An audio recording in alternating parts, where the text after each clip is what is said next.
Hello, my loves. Welcome or welcome back to Chemistry with Kismet Tarot. I am Monica, the Kismet Chemist, and today's reading was inspired by, I guess you could say, an accidental channeling, though I don't actually believe that anything is really accidental when it comes to channeling.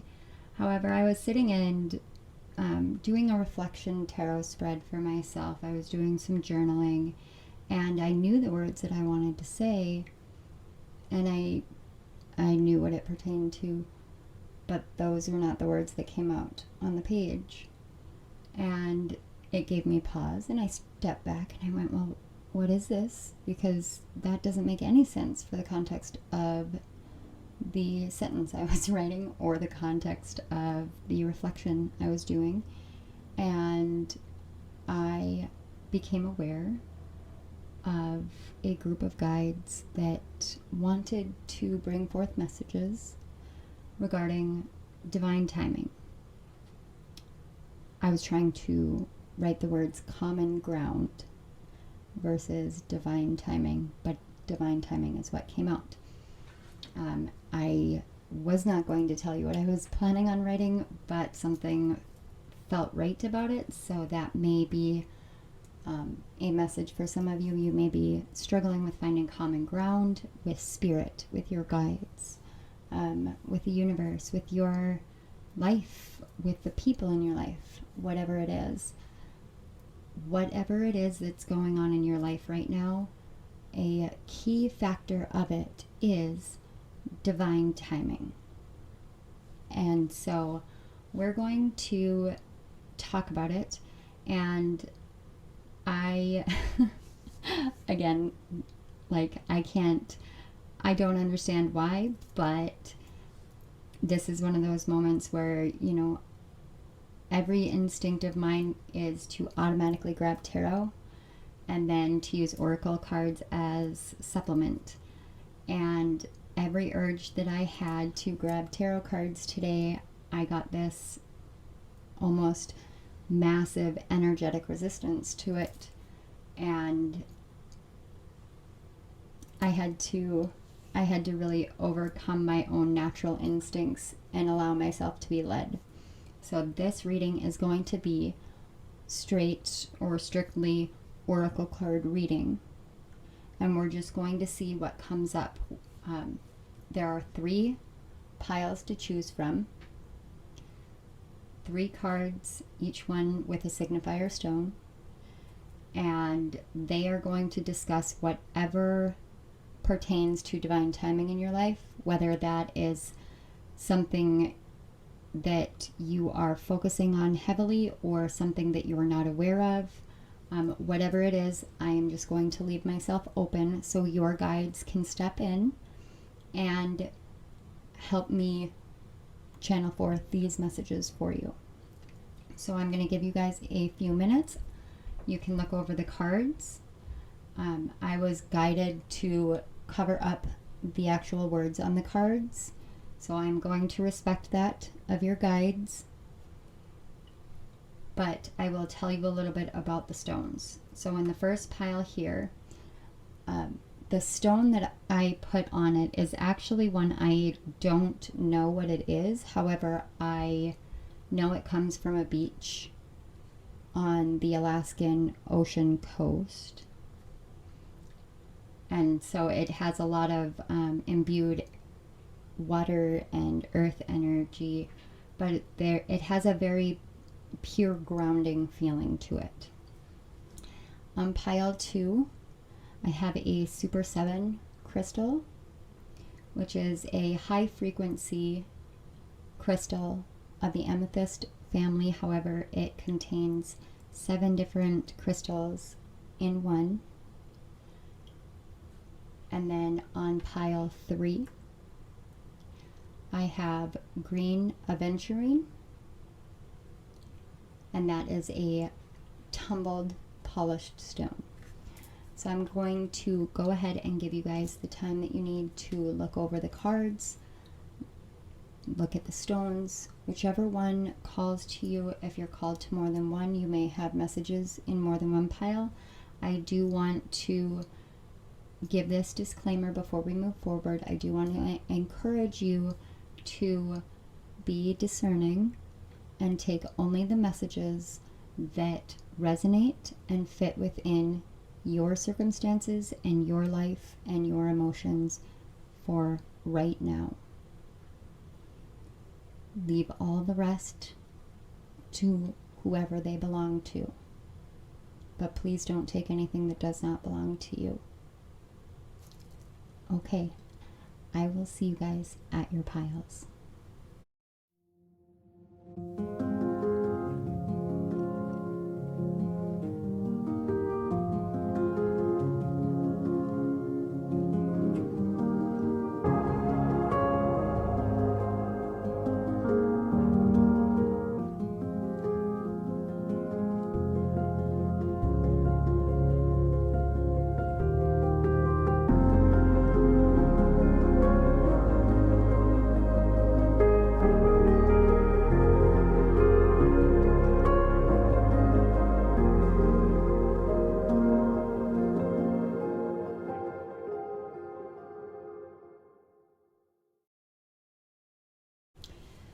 Hello, pile one.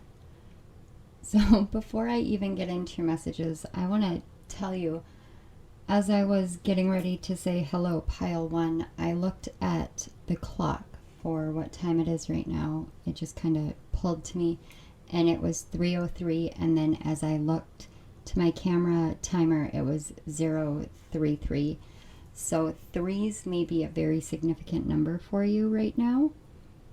3 is about community, collaboration, but it's also about Divine Trinity, pulling in all three things together, such as the Divine Masculine, the Divine Feminine, and the Self, pulling together the higher self, the shadow self, and who you are here. There's a multitude of ways you can interpret it. It's also a message about the Ascended Masters. Some of you may have just recently come into the awareness of what Ascended Masters are. Some of you have been receiving messages from some of the Ascended Masters.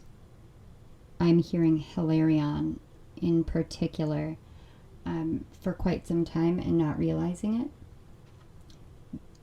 Again, this is just take what resonates. I'm just allowing the messages to come forth before we get into the cards.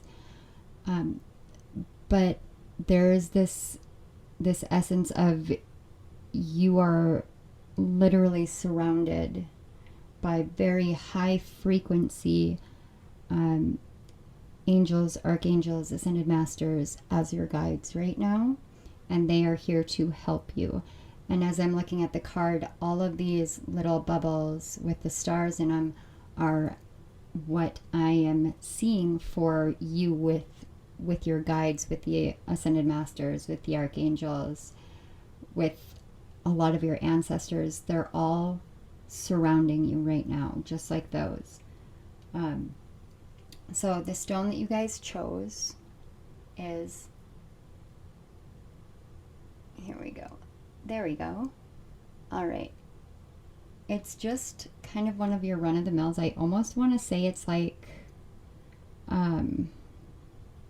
granite, perhaps, but I can definitely see quartz in there, and it's got some rust on it from being by the salt water. But the thing about this stone is where it looks like it should be very rough because of all the chunks that are taken out of it, it's actually very, very smooth of a stone, as though the water has washed it clean of all of the things that have left marks behind. And that is a strong message for you, that though you may feel as though you are carrying wounds or scars, your team, your guides, spirit, but also the element of water is helping you to cleanse that from being a part of who you are, helping to take that from your sense of identity and smoothing the edges of the pain so that you can move forward knowing that, yes, you could have been very torn apart, but you could also have been very kind of prickly, is like, I keep hearing prickly pear for some reason. But, you know, when a stone gets broken up, it can have some sharp edges and you can get hurt by it. But what I'm seeing with this is all of that is being washed away and smoothed so that you can come forward into the world and show them that despite being hurt, despite bearing these scars and these wounds, you don't have to respond in kind, and you don't have to harden yourself. You can be soft. You can wear them with elegance and with grace. I don't know who needed to hear that, but I have the feeling that someone did. Okay. Thank you, guys. All right, so the card that you chose is card 36, and it is Manifestia. Now, this card talks about manifestation, but at the core of it, it talks more about what you dream about for yourself, allowing yourself to really expand those dreams, to really believe in yourself and in your dreams. And what I'm seeing is there's, on her forehead, if you look there, it almost looks like scales or like feathers. There's this beautiful blossoming from your third eye, your crown, to help you become more aware of how powerful you are in achieving your dreams, in bringing forth the things that you wish for your life, in making manifest those pieces that have so long been forgotten that you don't even remember having had them. Okay. Your guides are actually, because my guide team and your guide team kind of work in tandem or in collaboration with each other. I'm being reminded of something my husband had said to me as I have just finished publishing the Saturn retrograde guidebook that I've been talking about for a while. Yesterday, he said, "I am so proud of you. You're making your dreams come true." And I said, you know, the weird thing is I don't remember having these dreams as a kid. I don't know if these have been my lifelong dreams. It feels that way. In my heart, it feels that way. And he said, you're making your dreams come true, the dreams that you have always had that you didn't remember having. And I was like, that makes so much sense and no sense whatsoever. Like, my logical mind is like, absolutely not. But my intuition was like perking up at this. The reason why I'm sharing this story is because that's what I'm getting from this, especially with like the flowers, and I'll get into those in a minute and then we'll break down the cards. But the flowers and like the sparkles, it's kind of like the more that you took hits, the more wounds you were inflicted, the more that you endured and persevered and persisted and strived for just living a life that wasn't so stressful, or a life that was a little bit easier. As you continued moving forward in such elegance and strength, and I just keep hearing the word elegance and grace. Did somebody watch Miss Congeniality recently? It's very random, but I'm seeing it in my head as I'm hearing elegance and grace. But there's this awareness that's coming forward within you. And it's from deep within, helping you to see things differently. But more than that, to see yourself differently and to understand that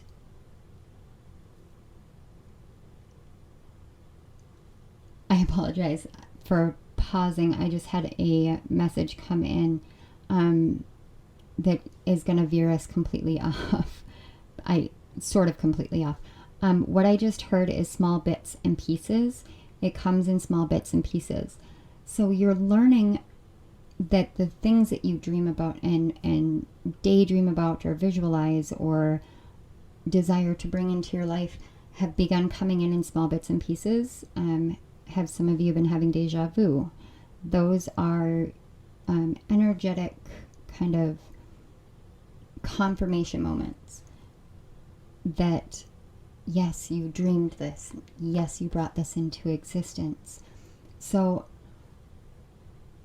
there is this essence of a blossoming of what you didn't perceive yourself to being able to do. It was almost, and this is going to be so weird, so I'm going to move the card up so you guys can see.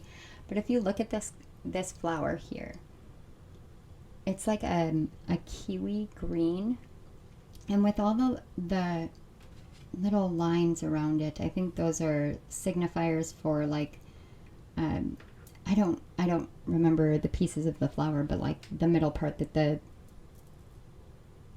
bumblebees go towards. I apologize, guys. My science is rusty. But it reminds me so much of a kiwi fruit. So a kiwi fruit, it does not look vibrant on the outside. It's that brown color, and it's kind of rough on the outside, and yet when you cut into it, it's this beautiful, vibrant green, and it's contrasted beautifully with the black seeds in it. But what I'm seeing with this flower is kind of like, we would never imagine a kiwi would suddenly blossom into a flower, just like burst open into a flower and have petals, and it just doesn't seem possible, rational, logical. But your guides are like, you're the kiwi flower. It's very interesting metaphor. I don't know if maybe that's your favorite fruit or something. I know I enjoy kiwis, but it's definitely not my favorite. It's kind of a pain to try and peel them. But anyway, I digress. It's kind of like saying you're the kiwi flower. You're what the world wouldn't expect. Your abilities and what you dream of, while you have been listening to the outside world, now your inside world is awakening. Now your gifts are awakening. Now your connections to the higher realms and your higher self and spirit is awakening. And you're moving forward in your life with a greater elegance, a greater ease, because you're learning that you are really quite unique. I don't know the finer details of this. I just heard not ready. And I don't think it's that you're not ready. I think it's you're not ready for the world to fully see it. You're discovering what makes you this kiwi flower, but you're going to do it on your terms in the world.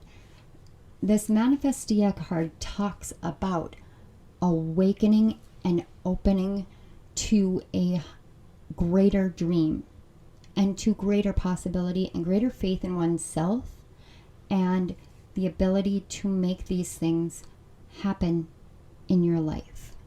I don't know why this just came through, but did somebody go to the circus recently? I'm literally like, I just caught one of these little bubbles with a star in it, and I saw like a children's book of like an elephant standing on a ball that would be at the circus.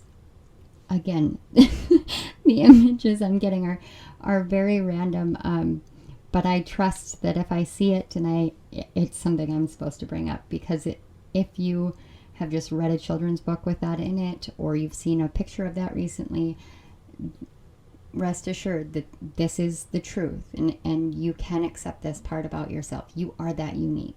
You really don't fit the mold that people would want to put you in, and there's a part of you that has been afraid of that, but an even greater part of you that is,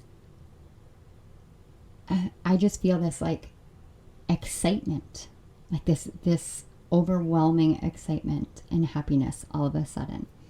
So let's get a look. I don't have any set intentions for the messages. I did in the beginning, and then it was kind of like, no. So I am following based off of your guide's lead. So this is the Work Your Light Oracle, and this is the Energy and Spirit Oracle. Let's find out. So we have boundaries. Where do you need to establish better boundaries?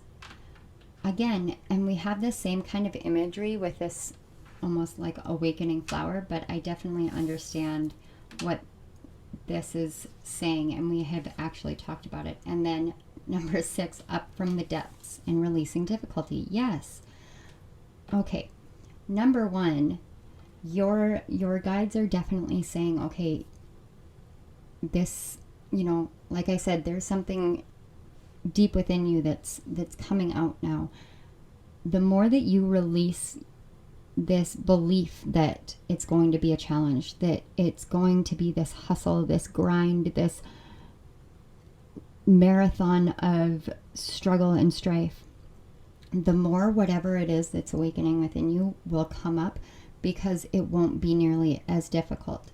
Now with the boundaries card, this is not so much about the people around you, but there's this essence of boundaries in regard to belief systems, spiritual, religious, and even traditional like school teachings, and what you allow within your psyche. So I'm getting this essence of it, like I said, it's about what you believe in yourself, not what the world tells you to believe or what the world believes of you, but what you believe in yourself. That's where I'm feeling the boundaries need to come in. It's more so of, say for instance, you watch a lot of pick a cards. You're here and you're watching this, and I say something that doesn't quite resonate, but it's something that really impacts you, and you get fearful because it plays off of a prior situation in your life. That's a moment for you to step back, take a deep breath, and go, okay, that resonated during this time in my life. Does it resonate now? No, it's not for me. Now I'm going to move forward. So the other thing that I picked up, and I wasn't going to mention it, and now I can't not mention it, is because I saw all the 3s in the beginning, and I knew this was card 36, which reduces to a 9. If you go to YouTube, there are 369 hertz music, but there's also a connection to sacred geometry, Nikola Tesla, crystal grids for this pile, and take only which pieces of that make sense. Don't overwhelm yourself. But the 369 energy is this build-up energy. So if you think, if you're taking 3 things and you're combining them into one, now you're taking those 3 things and you're multiplying it by 2, and then you're combining that together to make the 9. I don't know if I'm explaining this very well, but that's what I'm seeing. It's strange, but it's kind of like, you know, we think about 1, 2, 3, 4 in linear. 369 is still sort of linear, but it's different because it includes odd numbers and even numbers.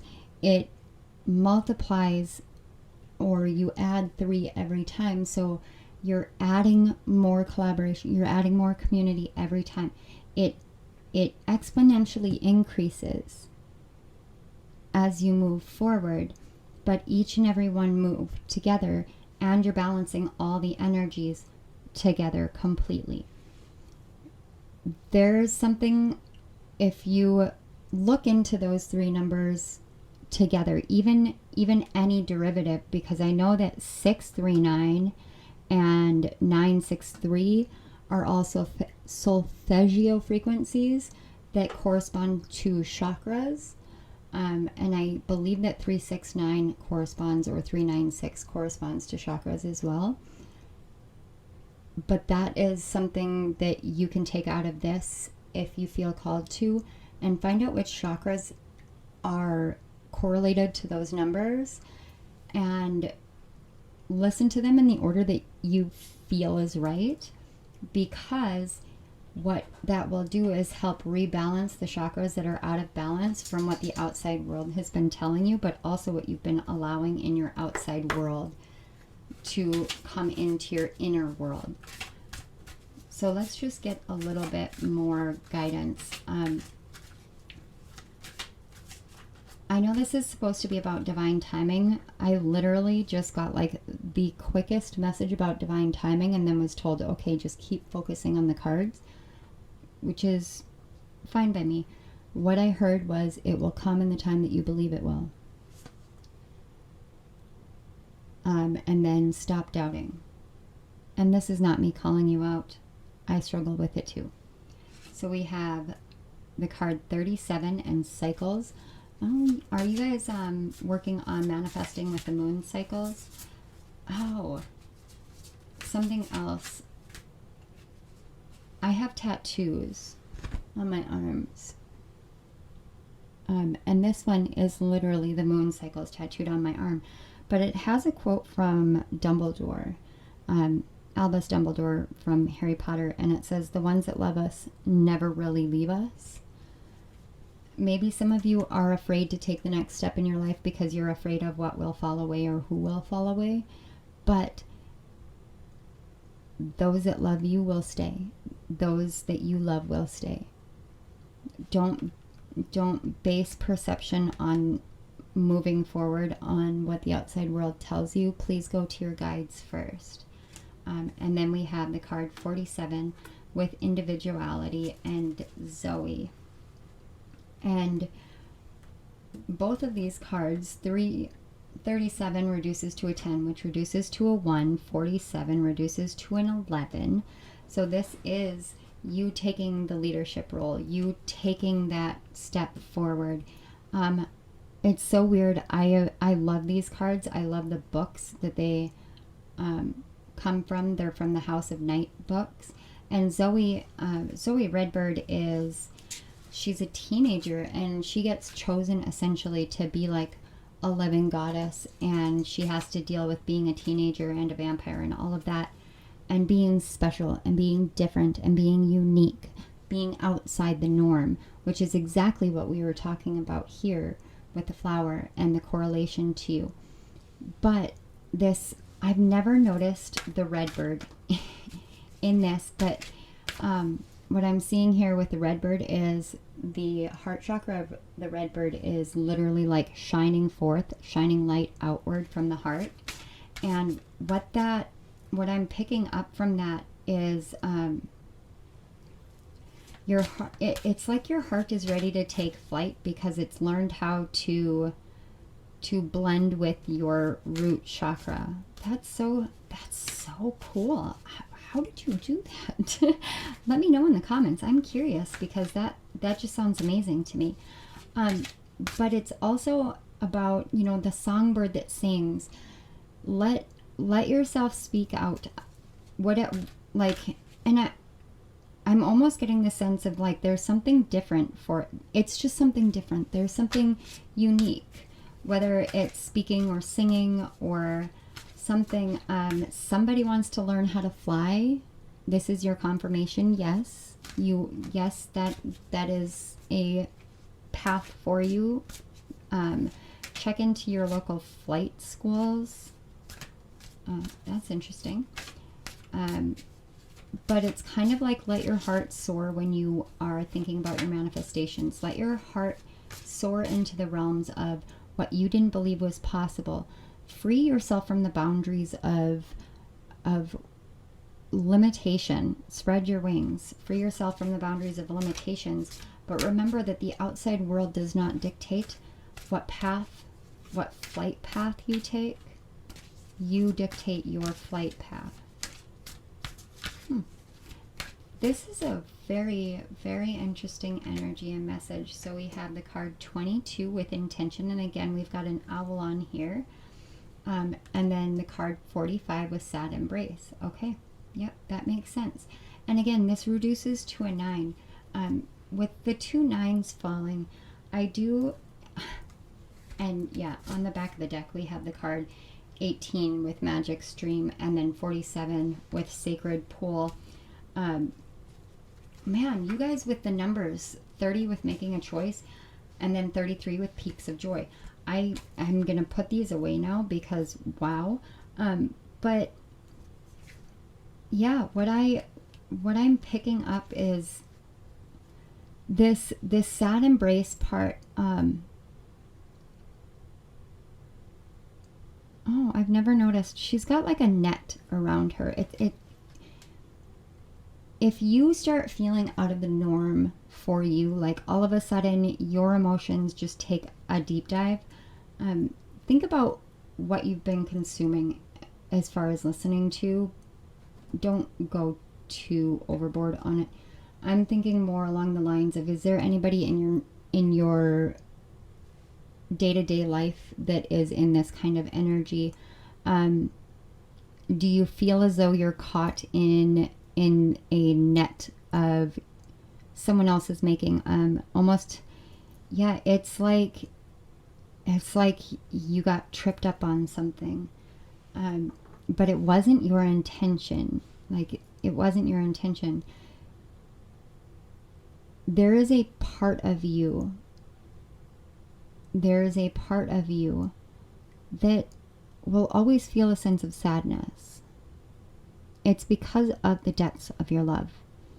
It's because it is not easy being the kiwi flower. It's not easy being that unique person, that one in many, or one in a million, one in, you know the saying.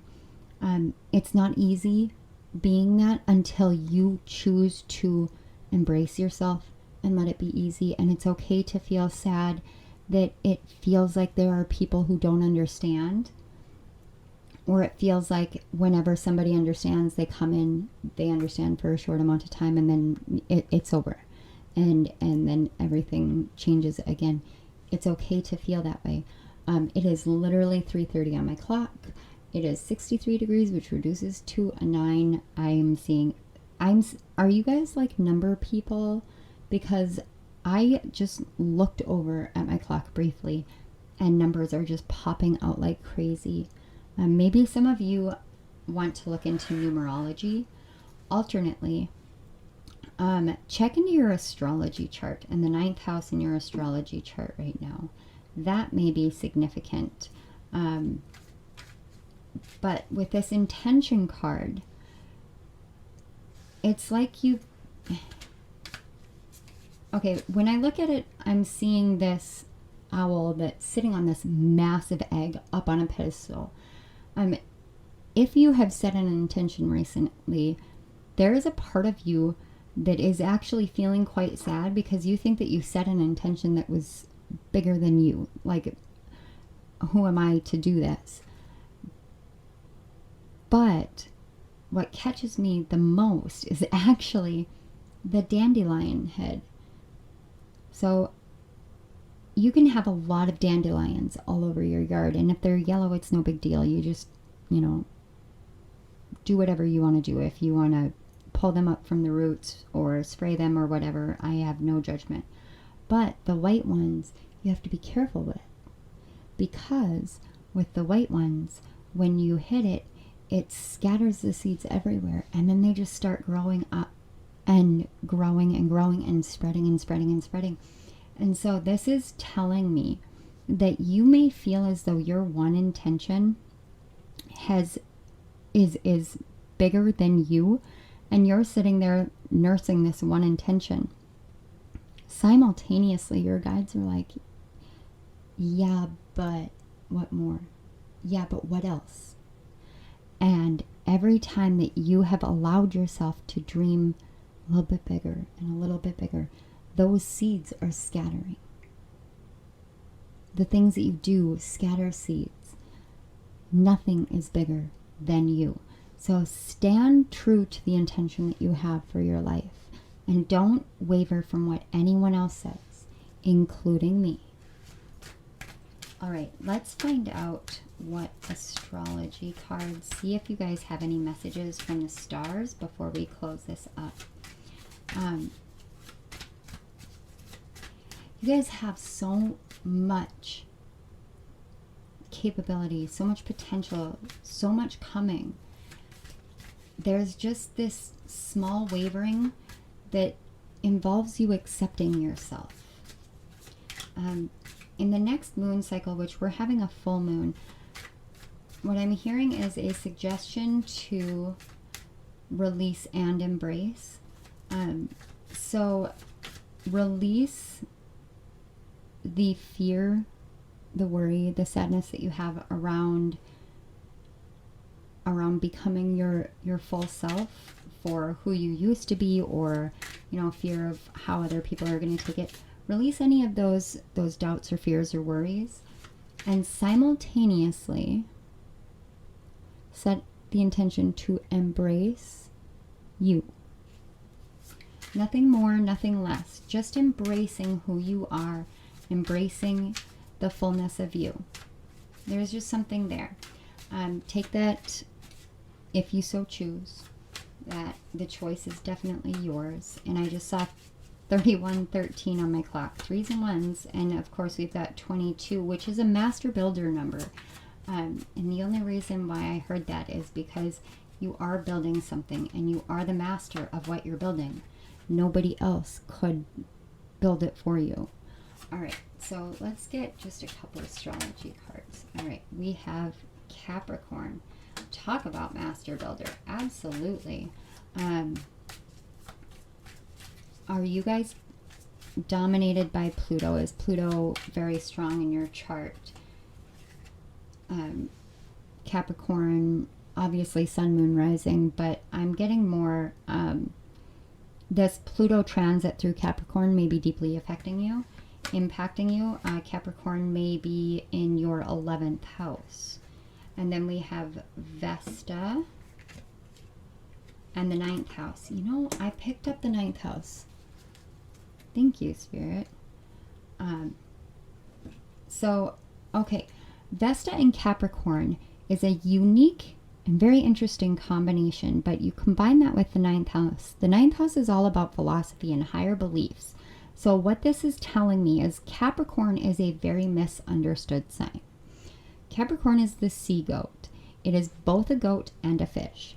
It is the sign that is capable of swimming to the absolute depths of the emotional ocean, the psychic awareness, the intuition, but they're also the one that's the most capable of climbing any and every mountain on Earth. So this is a lot of water and earth energy combining in this Capricorn sign. Now Vesta is about the hearth and the home. So this is about where you feel safe, how you comfort yourself, how you find peace and protection and love within your home. And as I'm looking at her, I'm seeing all of the colors. Maybe some of you have been thinking about remodeling or redesigning your home, maybe just a room in your home, wanting to bring more color into it. Do that, because that will help clear your mind and your energy field. And Capricorn is also the ruler of the 10th house, which is the house about career and work, but also reputation and where you come into the world. So there can be some insecurities within wherever Capricorn falls in your chart. You may have Capricorn in the 9th or 11th house is the two most prominent that I'm picking up. But the ninth house is also about publishing, writing, traveling, education, and expanded awareness. It's ruled by Jupiter in Sagittarius. So this combination is literally like, allow yourself to be all the pieces of who you are, and know that within all of that, you will find your home in defining your own journey, defining your own life, defining your own philosophy. When you choose to define what is right for you and what your path is based off of you and what you hold within, based off of the intentions you have, the cycles that you've experienced in life, so the lessons that you've learned, but also working with spirit, working with your guides, working with the ascended masters, the angels, the archangels. When you do that, then all the things that are coming forth into your life will, it's kind of like I'm seeing them just like pop, pop, pop, pop, suddenly there. What do you believe in? What parts of yourself do you believe in? And how can you nurture the truth of who you are, as well as set the boundaries from the outside world, so that nothing can shake you from what you know of yourself. That is pretty much all I'm getting here. Again, like I was just reminded, because I heard somebody go, I thought this was divine timing. Remember, divine timing is determined by you, by your intentions, by your embracing of yourself and your belief in yourself. Don't put a time frame on it, put faith in it. And by it, I mean you, because that is where it is sourced from. That is where it will come in. All right. Pile 1. This was incredible. Absolutely incredible. I am in awe. I want to say thank you so much for being here. Thank you for receiving these messages with an open mind and open heart. I hope and pray that they help you along your journey, that they help bring clarity and guidance to you, and that you find within yourself all that you are looking for. I want to say thank you to your guides and my guides for coming forth, bringing these messages forth, for working together, and for approaching me to do this reading. I am deeply honored and filled with joy to do so. I also want to say thank you very much to Spirit for always being here for all of us, for loving all of us through every hardship, and for all the gifts that we all have, that we are here to use and share and make the world better. All right. Pile 1, if this resonated, please feel free to support my channel, support this video. There's the like button. Sharing it also helps me a lot. Don't forget to subscribe to the channel, and if you are so inclined, hit the notification bell so you don't miss any of my upcoming videos.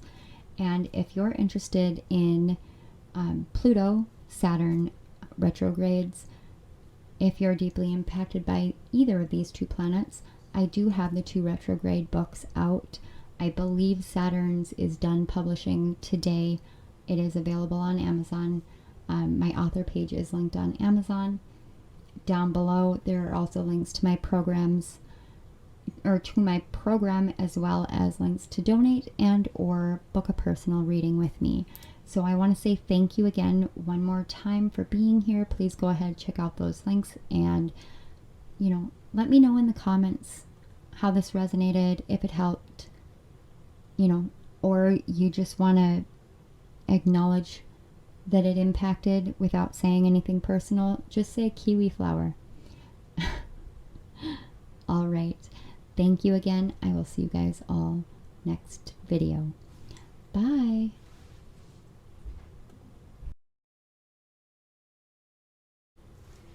Hello, pile 2.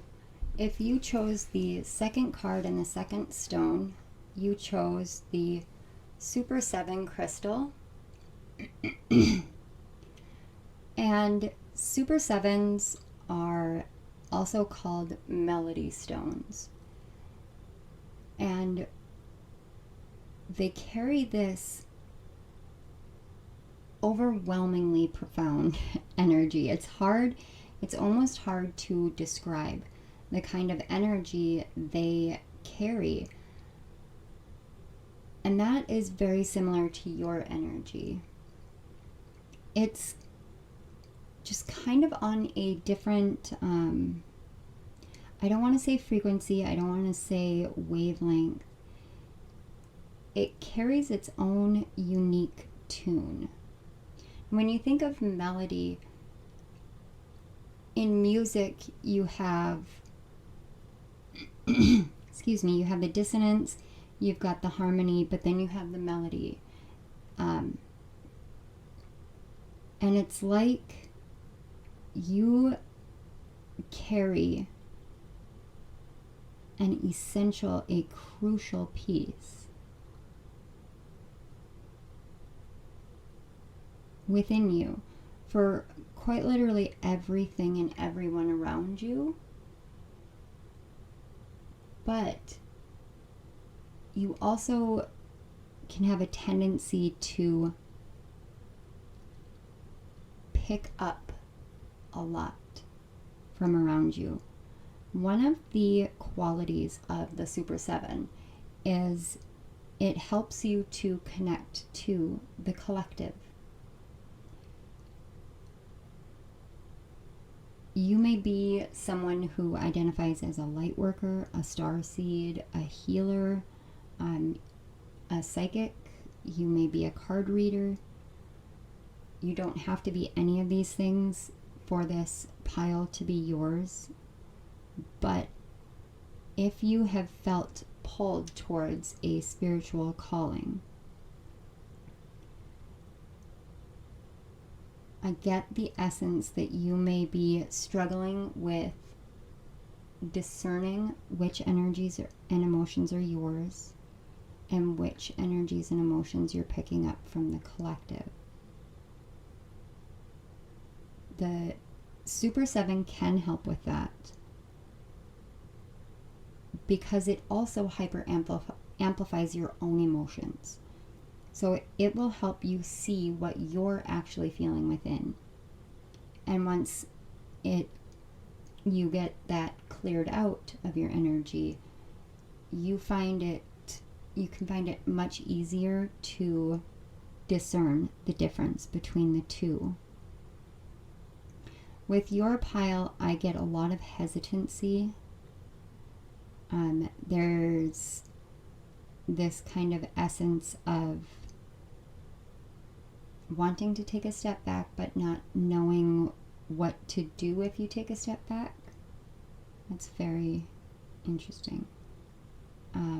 Let's get into your card here. I'm not picking much else up from the crystal itself. So you chose the card 52 and the violet flame. You may have been at one of my other readings. I can't even remember which one it was, but it was one that I did recently where I picked up using the violet flame. The violet flame is a healing energy. I use it with Reiki healings.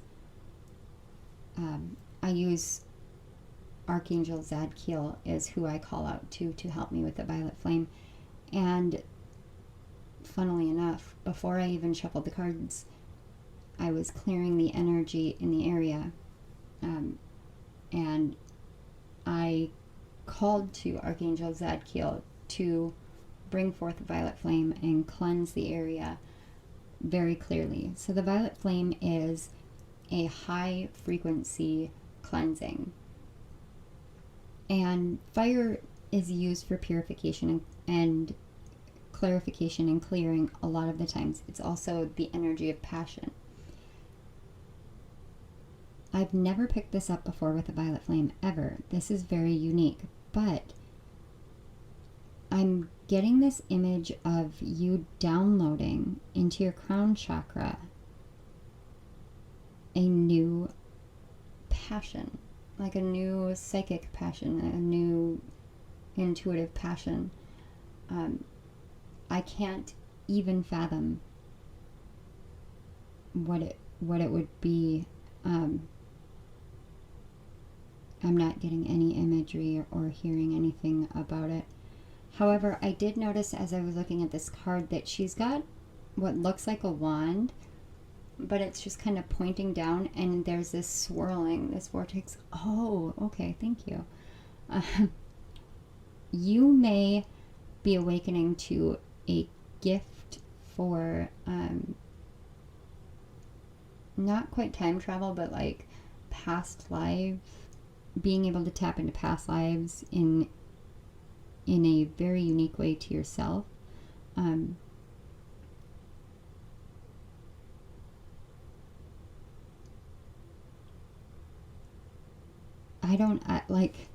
There's something with crystals and being able to tap into, I just keep hearing the vortex, and I know that there's the concept of like the vortex for creativity,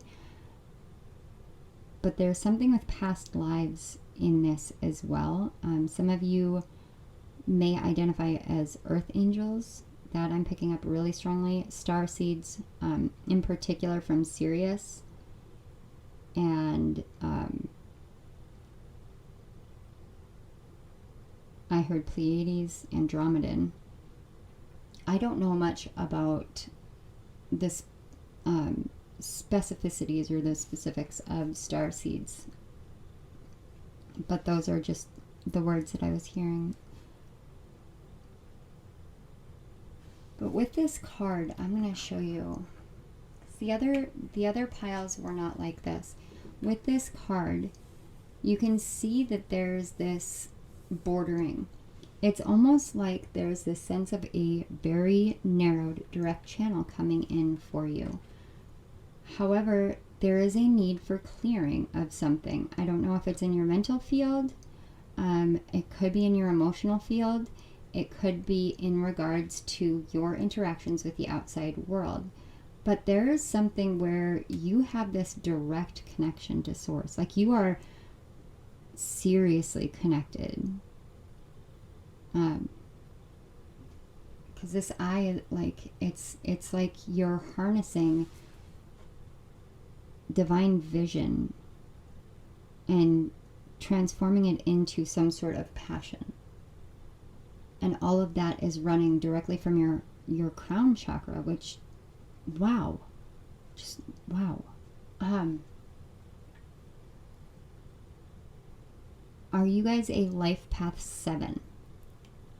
Or is 7 your favorite number? 7 is the number of the seeker, the one who wants to know, who gain knowledge and wisdom, but also a deeply intuitive, very, very spiritual number. I just get this essence of spiritual awareness and this direct channeling awareness, and it's almost like you funnel it down into some new creation. I'm having a lot of trouble with this because it almost feels shrouded or protected for each one of you. So what I'm picking up is it's coming in, and open your hand to receive. Open your hand to receive. Okay. So like I mentioned this to pile 1. I had set purposes or signifiers for each card, and then I got a very firm no. I was shown how your cards were supposed to be set up prior to setting them up, prior to shuffling and pulling them. So we are talking about divine timing, but we need to get a little bit more information, and by we I do mean me. Needs to get a little bit more information to find out what it is in regards to divine timing here that is at play. One piece of advice: do some research into the violet flame if you're unfamiliar with it, and don't be alarmed if you come across things that are like, oh, you need to have this training or that training in Reiki. We all have access to Reiki energy, and I speak as a Reiki grandmaster who has gone through multiple courses, training programs, attunements. We all have access to the energy, with or without the attunements. Trust yourself and your healing capabilities. When you look into the violet flame, you'll find what piece of it fits within what needs to be cleared for your energy. I also feel as though you are deeply protective of your own energy, and I definitely understand that. I am the same way, which is one reason why some of this energy that I feel coming in is a little harder to grasp. But there's almost this essence of a kind of distractionary feeling, almost like you feel like you're distracted by something, but you're not actually distracted by it. You don't realize you're not distracted by it, because whatever it is helping the flow of the download coming from spirit or source. Wow. I wish I had more for you, but I'm not even getting images. It's just like tiny little inserts of stuff. And that may be what you have been experiencing. If you're used to like an easy flow of energy, and all of a sudden it's bits and pieces and spurts, and you're I just heard grasping at straws, or grasping to try and create flow. Don't try to create flow, but don't tense up. Let it flow. So let's take a look at your cards and get a little bit more information. So we have the card 36, Archangel Raguel, with justice, harmony, and solutions. I did mention harmony with melody, yes. And then the card 12 with elementals, nature spirits, and the 4 elements. And then keepers of the earth, you are not alone. Ancient ancestors stand beside you. Okay. And there are a lot of animals on here. And again, with the mountain lions, if you watched my Virgo, my first quarter moon in Virgo, the mountain lions came through really strongly with that too. Is mountain lions like your power animal? Your power animal. Have you looked into ancient Egypt? Have you been seeing hawks or eagles or a screech owl? It's very, very specific. Okay. All right. With the Archangel Raguel, what I am picking up actually is this kind of stutter, stop, like move and go, and then stop. Things move along and then they stop. It's not really like there's anything getting set back. And it's not like false starts quite. It's different. It's kind of like it's just a stutter stop is what I keep picking up. This is being rebalanced. It's because there was a lot within your energy field, and it was a lot of collective energy within your energy field, which was muddying things up for the messages to come through in a clear channel. And the more that I talk about this, the easier it's getting for this flow. I'm not actually picking up anything for justice, except that you may have Libra placements. But even that is just kind of, I get more Virgo energy with this. So this moon phase, which as I'm filming is actually right now, it's the 7th of June. This moon phase may be helping clear something up for you, bring you a little bit more awareness, but also balance and harmony into your life. Some of you may have been really called to be outside. alternately, some of you have been called inside more, which is it seems almost out of character for you, because you like to be outside, and in the northern hemisphere it's summer, but I just get this essence of why do I feel like I can't go outside? It's because your energy needed to be cleared, and the more that you went outside,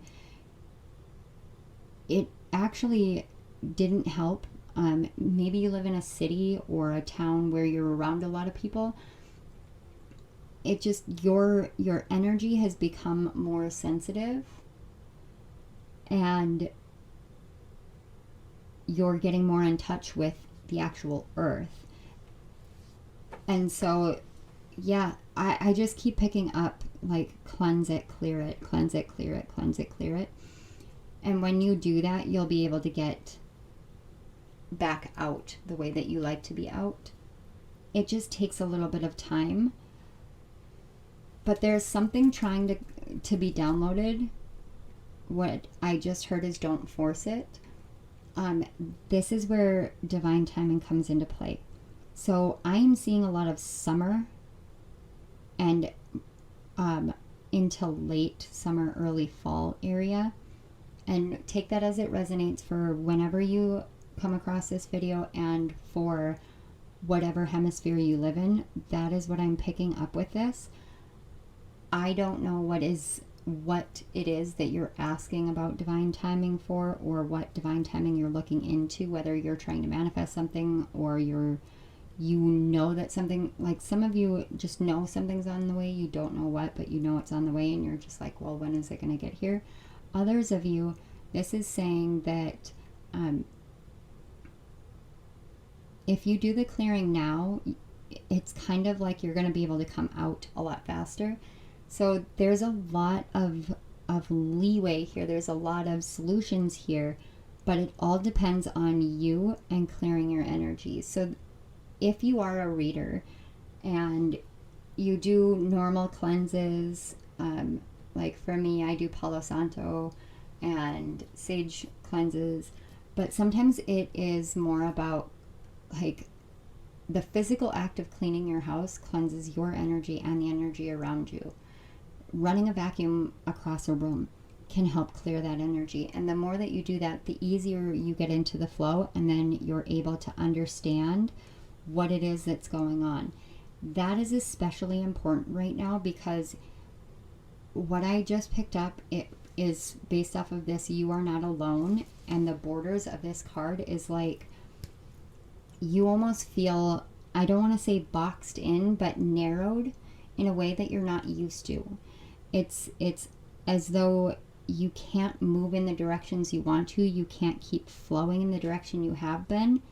And it isn't because of any injustice. It isn't because of anything outside of yourself. It's something within your energy field just needs to be cleared and cleansed out.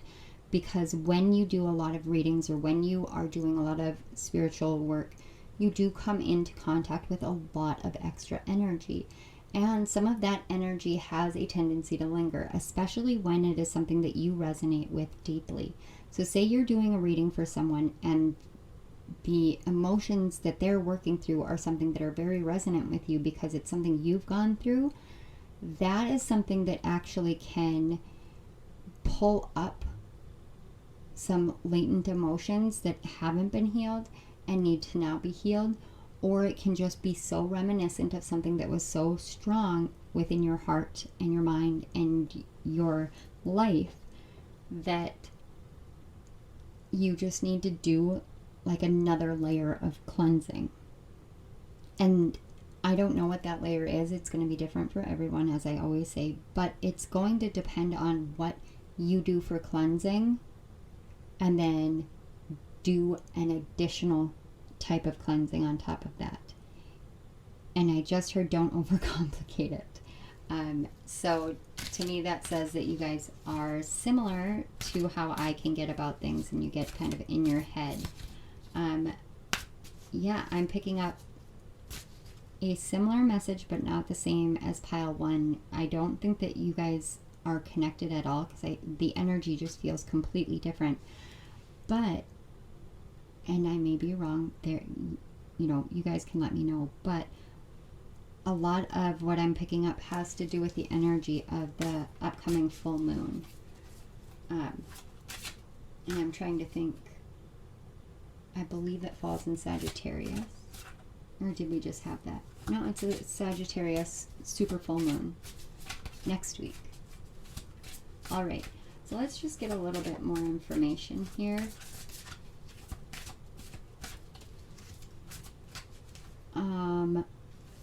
Karmic clearing. The scales have been cleared. That's what I just heard as I'm staring at the Archangel Raguel. No, okay. Guides for pile 2. Do we have any additional messages for pile 2? Yep.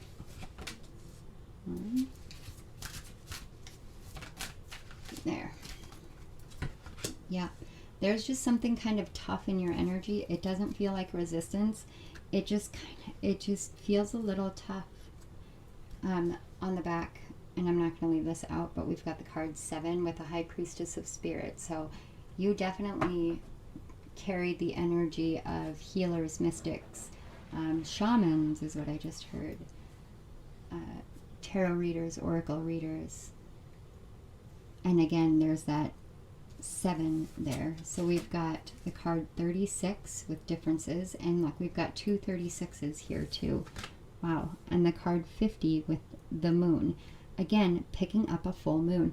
Were you born during a full moon, or did you just recently do something with a full? There's something with this full moon that is very, very prominent for you. It will help you expand, become aware, understand, see, know, hear. I'm getting a lot now. Holy cow. When I see this differences, you know, people say all the time it's like apples and oranges. Yeah, this is back to understanding the difference between your energy and the collective energy. Neither one is good and neither one is bad, but they're just different energies. But sometimes there are overlaps that we just don't realize.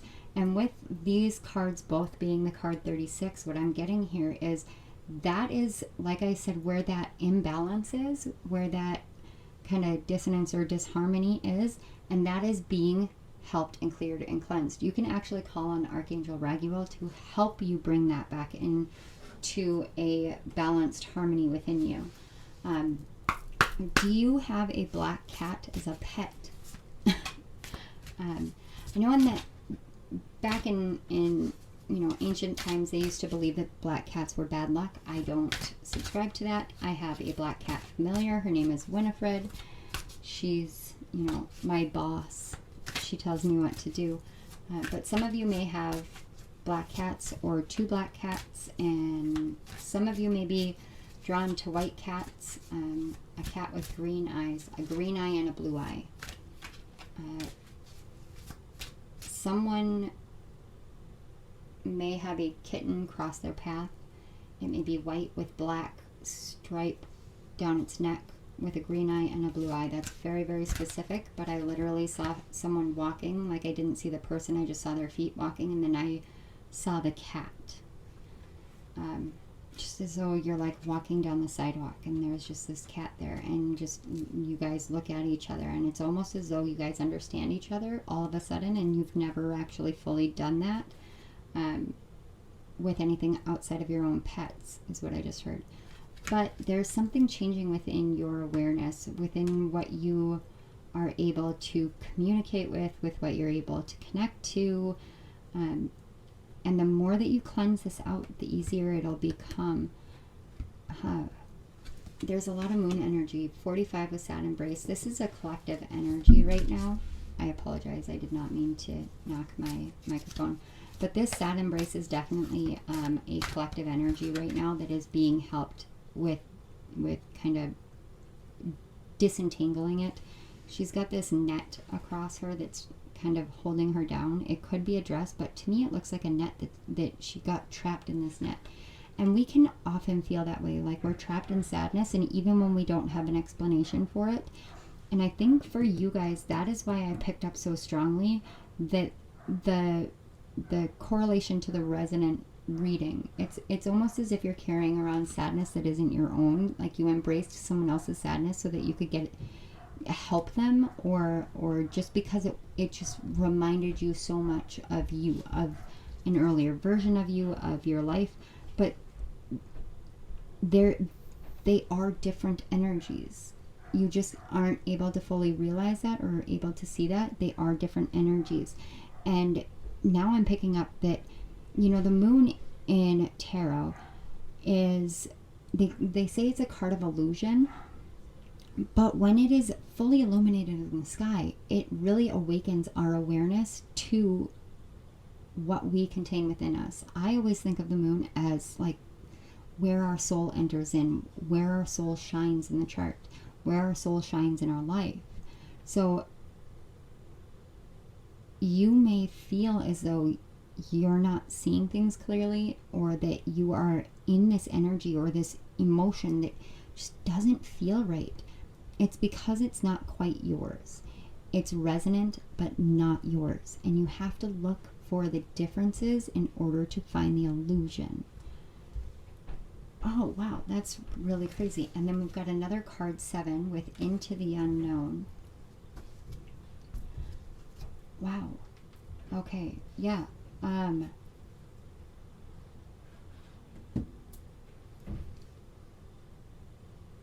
Yeah, again, I'm just picking up the same thing.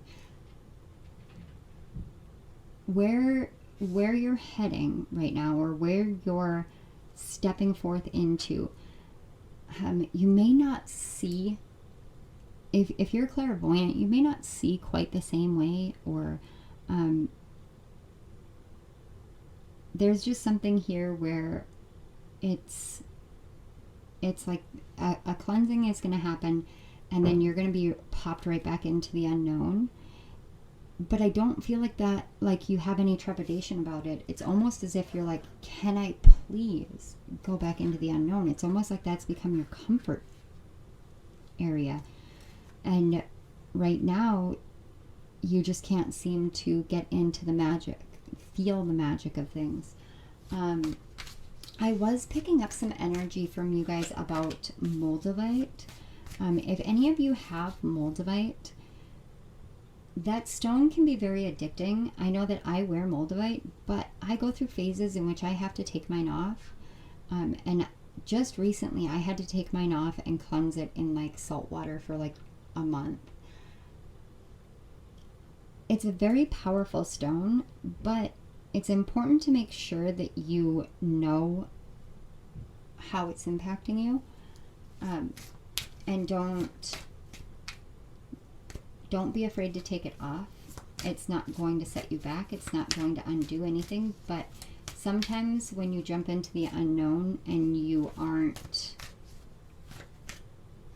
in the right energy or the right emotions, you're holding yourself back. There's something about divine timing here with this sad embrace card as well, in which, oh my gosh, I didn't hit the microphone at all for pile 1, and I did that twice with you guys.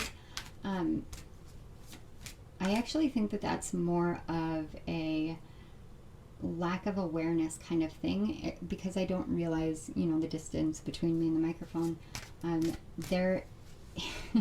Thank you, spirit guides. They helped me correlate it just now. I don't realize that the correlation distance between me and the microphone, I don't realize I'm as close as I am. That may be the situation for you, for whatever it is that you're trying to manifest, that you're trying to bring into your life, that you're trying to rebalance in your life, that whatever it is, whether it's just, were you the pile that I said you just feel like something is coming and you're not really sure what it is? I think that was you guys. And you just need to clear your energy in order to usher it in. It's a lot closer than you think it is. Like, divine timing is a lot closer than you think it is. So trust that you're where you're supposed to be. there's something about this differences card in which I'm like picking up so much. It's like you see the differences in all things, in all situations, or you're starting to understand that there are multiple things that you want to do and they're so different, but you're the only one holding yourself back from that. You think that you have to break something off. You're the one that is thinking that. It's like the difference between the energies that you're interacting with and your own truth is that is causing the sad embrace. And if you harness the violet flame, which is just one technique, it's kind of like your guides are like, we just pick something, please. Just pick something, because you need to get out of this energy and understand that you are significantly closer than you think you are to everything. You have to learn the differences between your energy and someone else's. All right, so we have Pisces. I'm not surprised. When I pulled the Into the Unknown card, I was going to ask if you guys had Pisces energy. Pisces and Mercury and the first quarter moon. Holy crap. Okay, I literally was just talking to you guys about the first quarter moon. Okay, Pisces rules the 12th house, and it's ruled by Neptune, and Pisces is literally represented by the moon card in tarot. So this doesn't surprise me whatsoever. I was picking this energy up before. So you guys, I'm not even picking up that this is correlatable or that this is related to your natal chart. I just was like, differences. It's almost like you don't understand your Mercury in your natal chart. That's very specific for someone. But Mercury in Pisces, when Mercury is in Pisces, Mercury talks about the things we don't want to talk about, the things that we don't want to see, but it does it in a very deep, empathic, understanding, compassionate way. There is this essence of what you talk about, you bring healing to. And the first quarter moon is that moon phase when we are bringing more divine masculine energy in and balancing it and harmonizing it with divine feminine receptive energy. It's this balance of what you communicate outwardly, but also what communication you bring in, how you communicate it, and understanding the way that the different energies feel so that you know what is yours and what is not yours to take in. You may have Mercury in the 12th house as well. Or you have Pisces in the 7th house, which could make for kind of confusing interpersonal relationships. Almost as though you think that relationships bring sadness, but there's something about communication that's coming in. Like there's some sort of communication that's going to be initiated. I don't feel like it's you initiating this communication. I definitely feel like it's being initiated towards you. It would be easy for me to say that this is the communication, this reading here, but I don't feel like it's this for most of you. For some of you, maybe. But there's some sort of higher level communication, something from the collective unconscious, from the higher realms that may come through in this first quarter moon, or whenever the first quarter moon falls in Pisces next. And I can't honestly tell you when that is. I would have to check all the moon charts.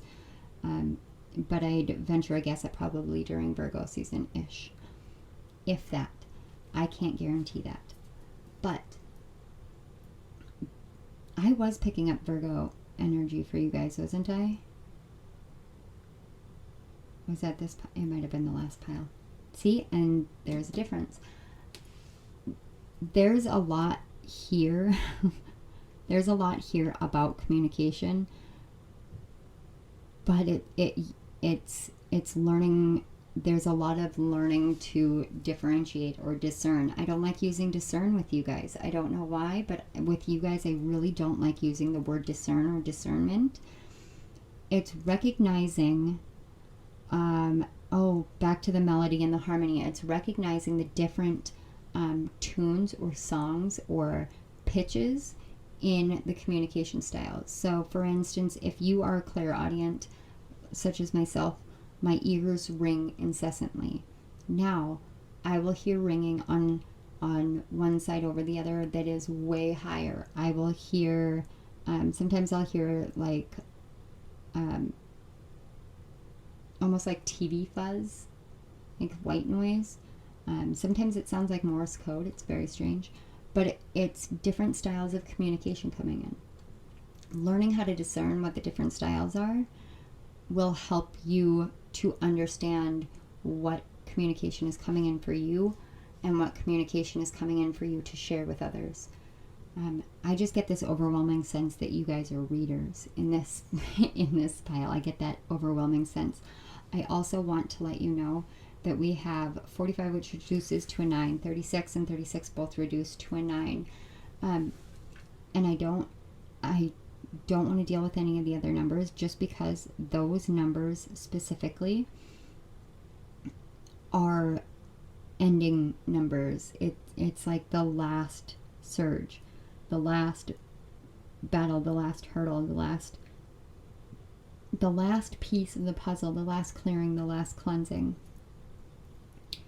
Don't fear this part, because you are significantly closer than you think you are.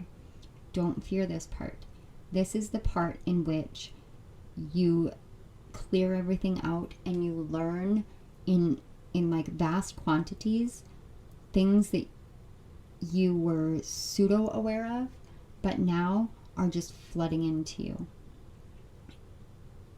I have no idea what that means, guys. I can't even lie. I'm just bringing the messages forth. I think it's really awesome, but it's kind of like all of a sudden all the things that you've always had to look up, you just know. And then you'll look it up for a while and you'll be like, oh, I did know that. All that information is now accessible to you. It's almost like you have this like direct lifeline to the higher realms and to the Akashic records.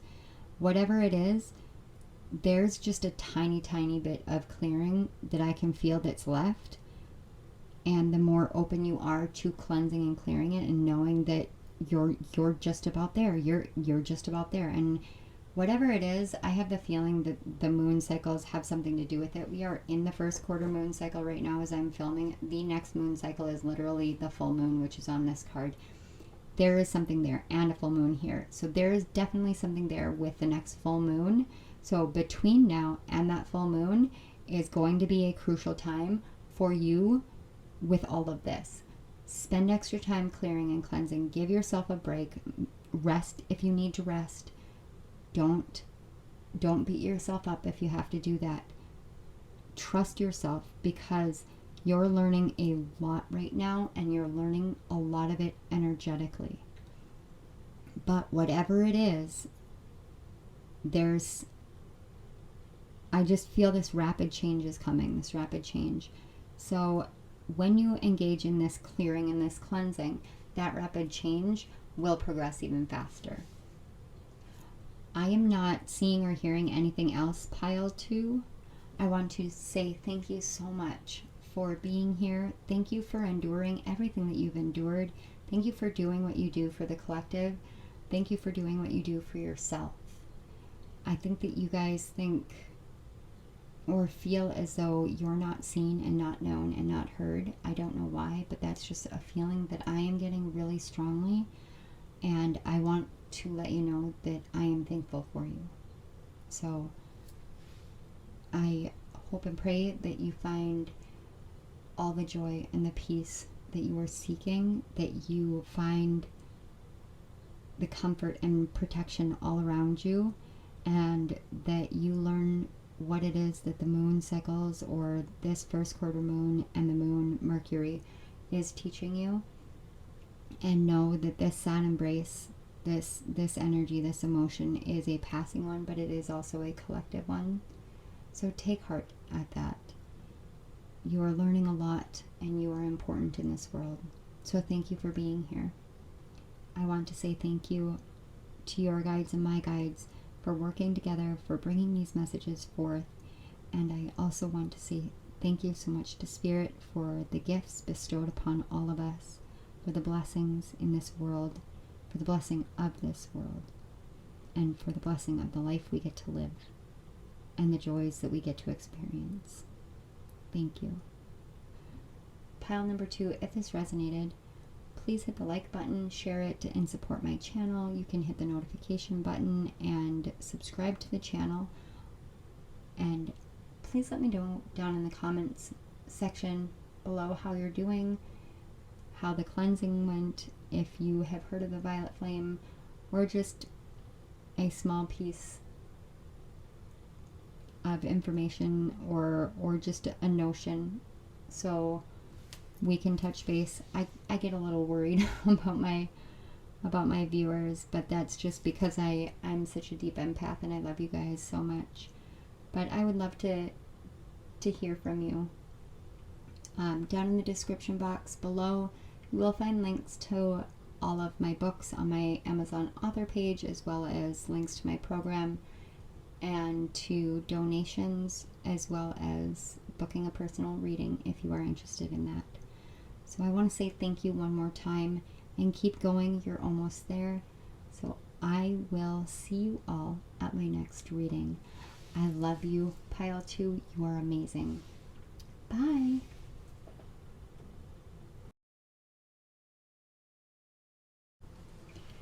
Hello, Pile 3. If you chose the 3rd card and stone, you chose the green aventurine. And this is about, absolutely 100% about your heart.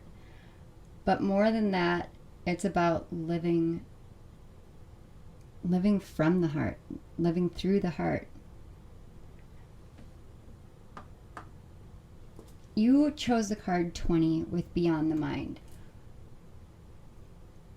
These two pair perfectly together because Beyond the Mind talks about getting in touch with the heart, moving beyond the mental limitations, and just really harnessing what you love and essentially not taking no for an answer.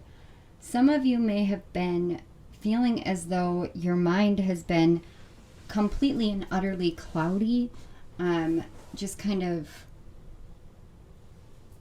almost as though there's all of these thoughts just swirling everywhere, and you may have felt like you couldn't I just heard you couldn't get a word in edgewise with your own thoughts.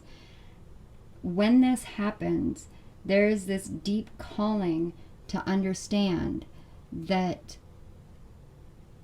the things that are going on inside your mind are only going on inside your mind.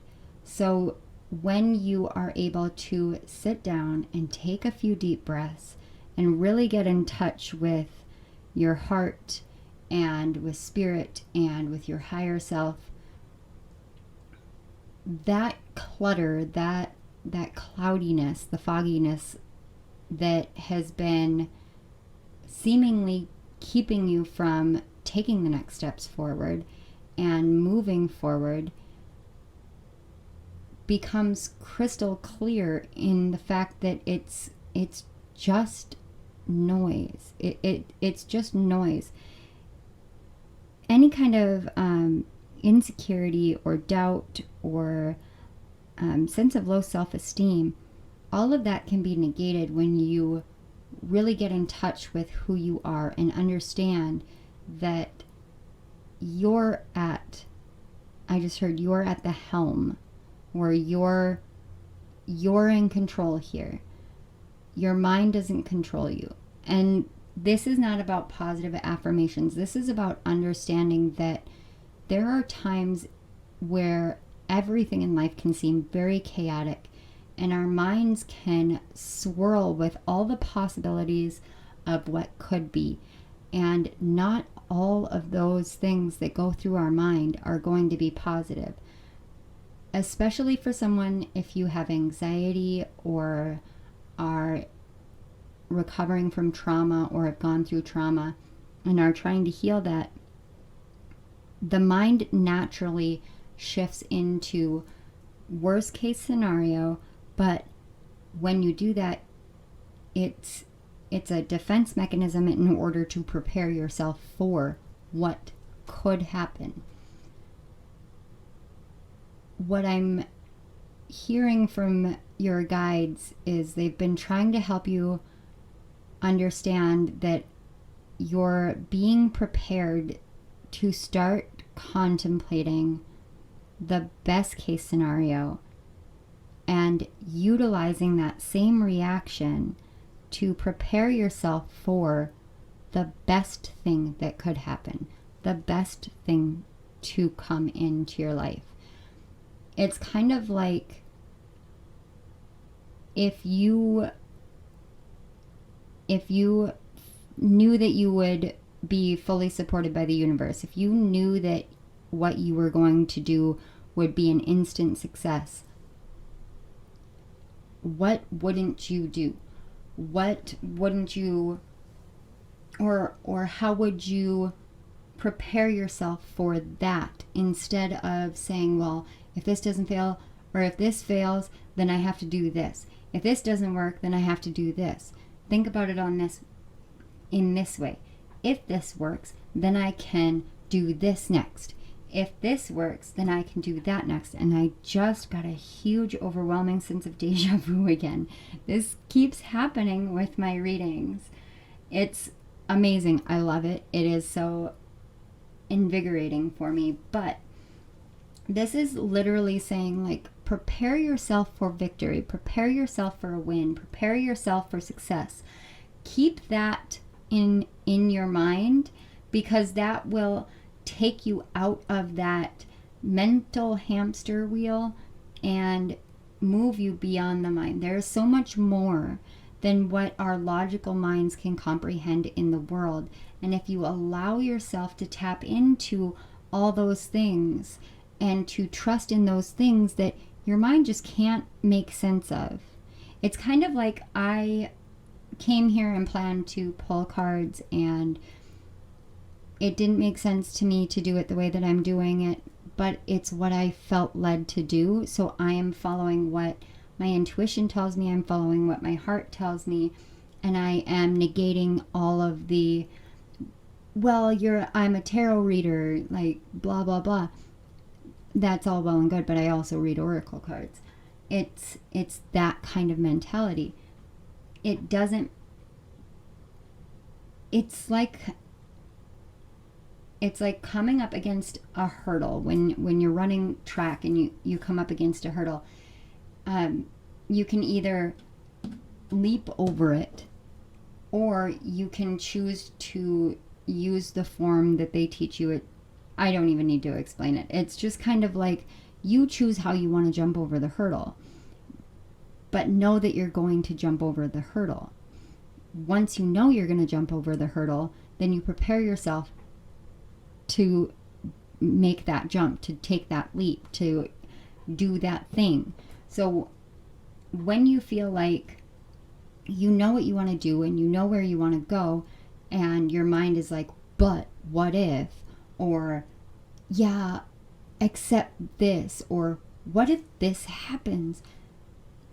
You know that hurdle is going to come, because that hurdle always comes, and you say, you know what?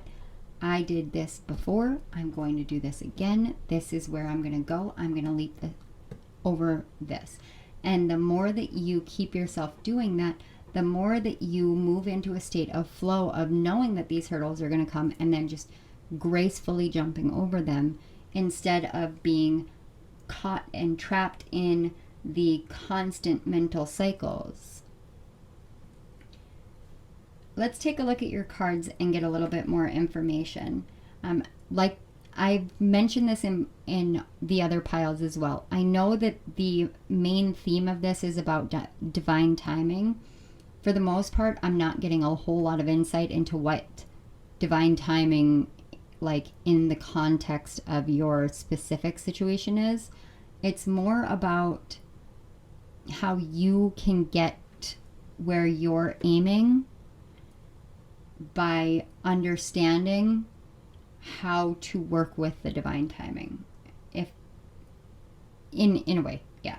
All right, let's just see what your cards say. So we have deep replenishment, retreat, rest, be held. I love how well these colors flow together, because this is really about transcending that mental state and getting in touch with the higher realms, getting in touch with your higher self, getting in touch with your higher perspective and higher awareness, and utilizing that ability to jump over this. This may happen a lot when you guys are like falling asleep. Your mind starts going over and over and over again, and then it makes it hard for you to sleep. If that's the case, try taking a nap during the day if you are able. If not, try asking your guides to help you fall asleep without the anxiety, without the mental clutter, without the mental noise, and trust that they will help. And then we have the card 2 with attachment, longing, and desperation. Okay. Definitely, the first thing that I picked up with divine timing is this back and forth within your mind.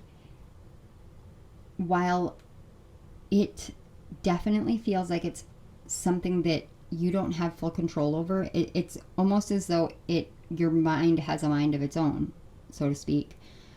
But the more that you focus on what you want and then allow yourself to consider all the ways it could go wrong, the more you actually attach yourself, and you move from a state of needing, of wanting, and it's sort of like lack, but not quite. It makes it a stickier situation. It makes it harder to move forward into the flow and into divine timing.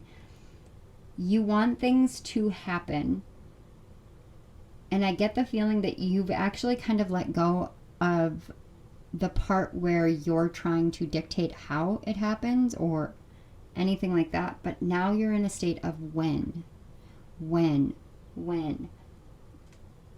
That state of being can make you reactionary. It can make you, it can help you become more driven. However, being driven needs to be balanced with resting. It needs to be balanced with allowing yourself to recharge and to do the things that you love.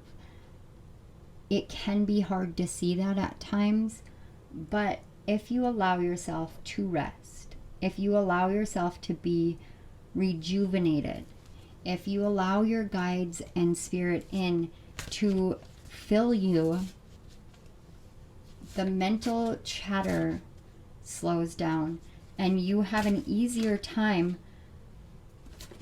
understanding when to move and when not to move. And when you know when to move and when not to move, this attachment style kind of fades away.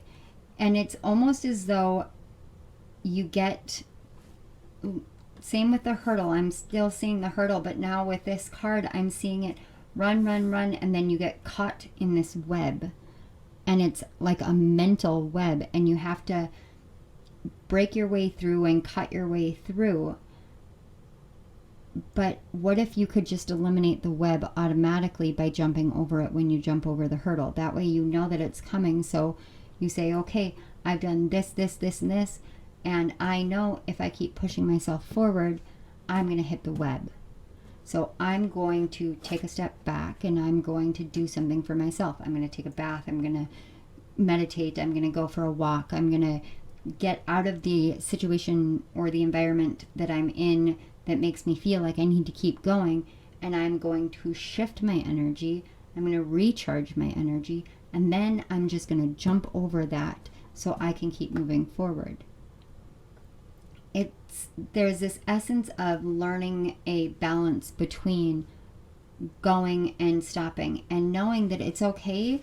It is literally okay to sit and not think for a while. And that may seem very hard to fathom, especially if you have anxiety, and I speak from experience. But I have personally worked very hard on coming into a state of not thinking excessively, because when I do that, then I am keeping myself open, and I'm keeping my awareness open, and I am letting things play out as they need to, without forcing, without longing, without pushing forward when I'm not ready to push forward. Give yourself the break that you need. More than anything, if you give yourself the break that you need, you will break out of this stuck in your own mental state kind of thing. If I were pulling tarot cards, I would say I am feeling a lot of like Eight of Swords energy, but it's like you're aware it's there.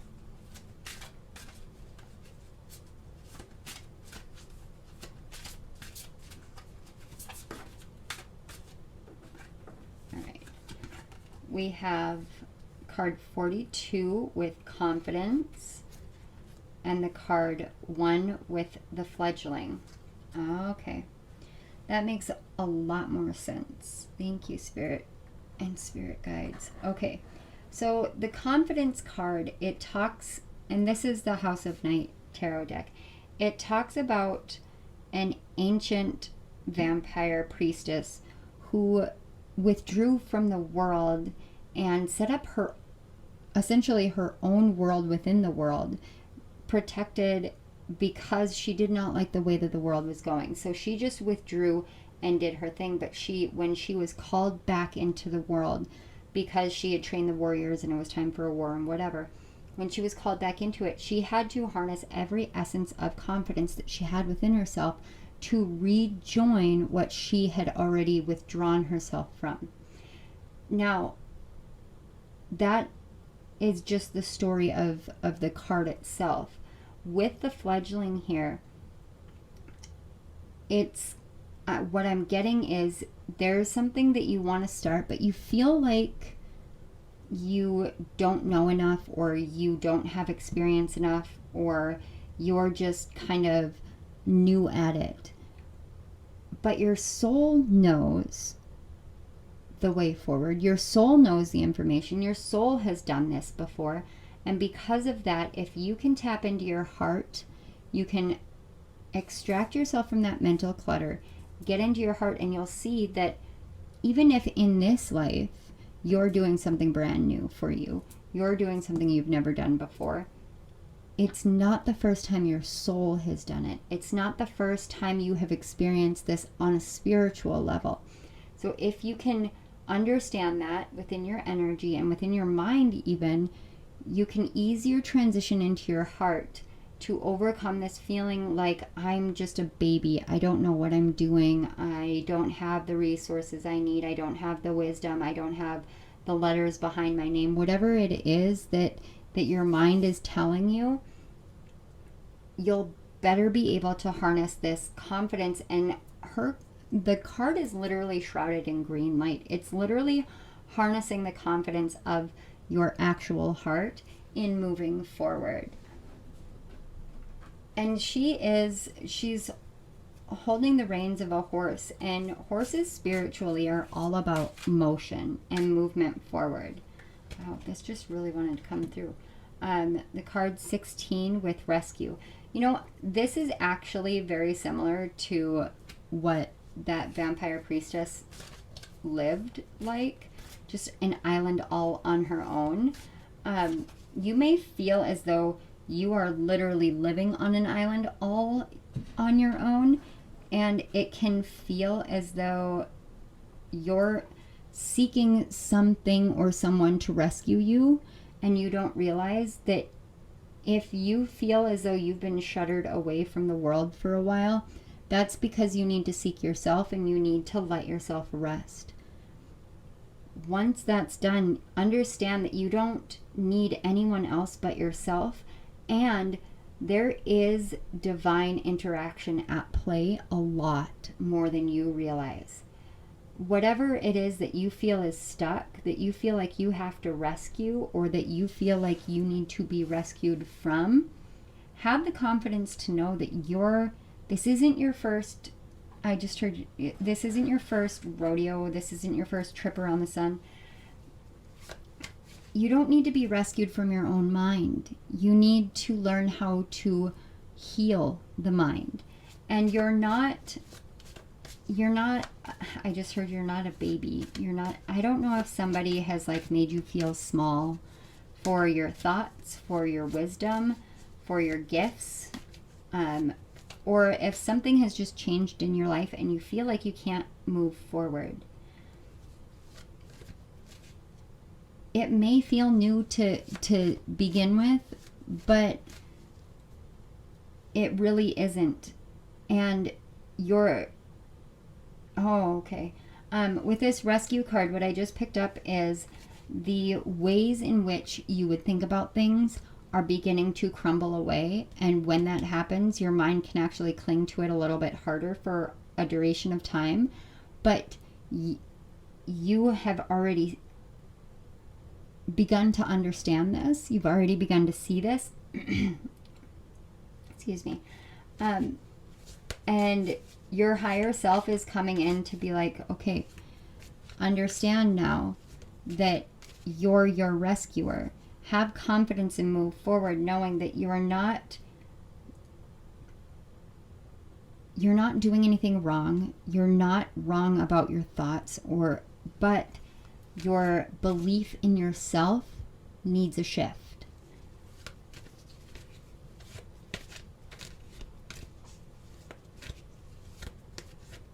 This fledgling card, her expression is just so reminiscent of a longing expression. You may feel as though you need something additional in order to be able to move forward, or that you're not enough, or you're not worthy of something. There's a lot of different energies because this is a collective reading. Whatever it is, maybe it's time to sit down with it and just spend some time with it and say, okay, what are you showing me within myself, and how can I move forward from that? There's this essence of you don't even understand how much you've already done. You don't see yourself quite clearly. And because you don't see yourself clearly, you want the world to see you and then show you. And your guides really, really, really want you to understand that you are the one that will see yourself more clearly than anyone else in the world. You will see the truth before anyone else. I don't know what that means, but I heard that you'll get it. You'll get it. You get it. You know it. You understand.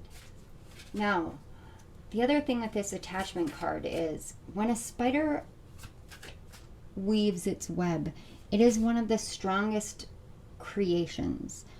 Spider silk is so strong. Whoa. I apologize. I'm going to have to pick up a lot of cards there. But the spider still is separate from the web. So understand that while you create things in your life, trust and have confidence in the strength and in what you have built, and knowing what its worth is, and don't attach yourself to the things that you create. Know that you create these things, but they have not created you. You have been created by the divine. So, in that essence, you don't need to keep attaching the sense of self to all the things that you create in the world. Just let yourself create. Tap into the confidence that is imbued in your heart and let that take you out of this mindset.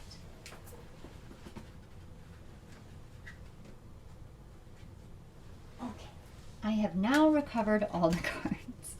There were like 10 of them that flew. All right, so let's find out what astrological messages we have for you guys.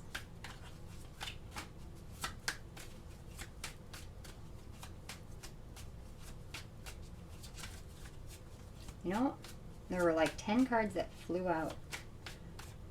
Okay. We have Scorpio, Aries, and the full moon. Okay. All right. So, oh, I get it. Okay.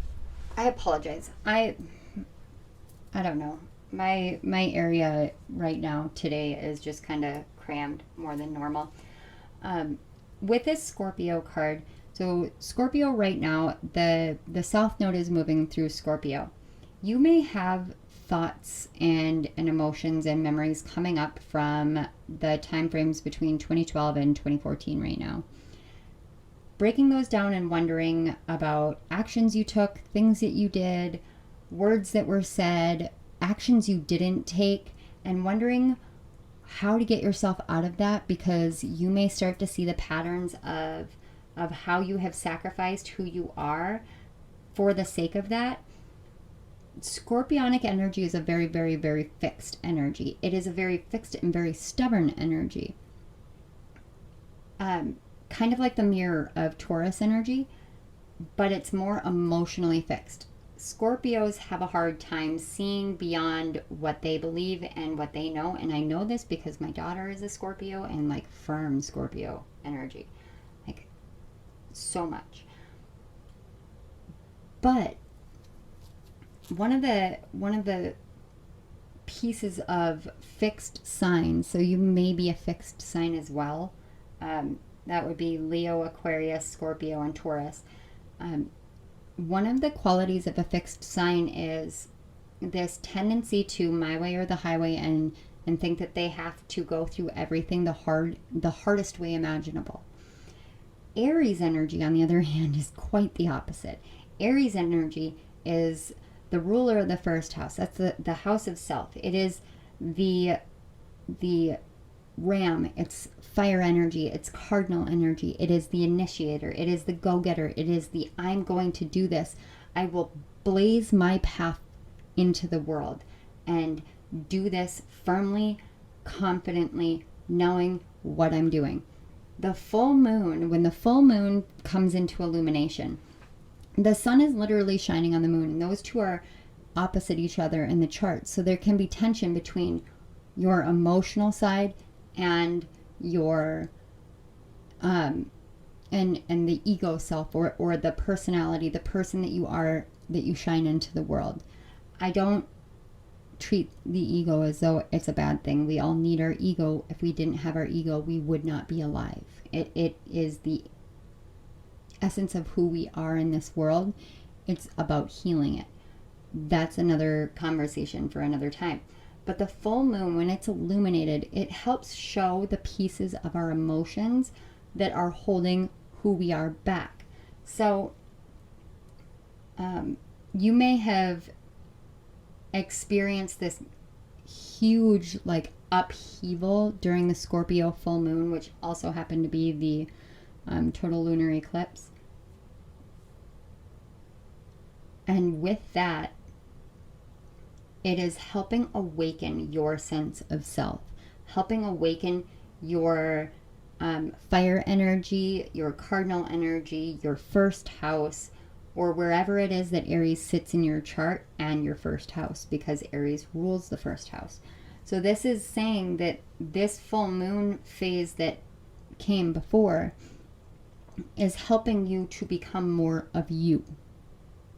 It's helping those pieces that you've been attached to for so long, that have made you identify who you are based off of certain things or certain experiences or certain creations, and separate yourself from that and realize that I do this, however, I am not this myself. This is who I am. And when you do that, it can feel like you're in this constant beginner's phase, because you're constantly doing something new, even though you're doing something you've been doing for a while. this is not a bad thing because you're learning how to elevate outside of that mentality of what if or anything like that. And you're learning how to adapt that and to work with that.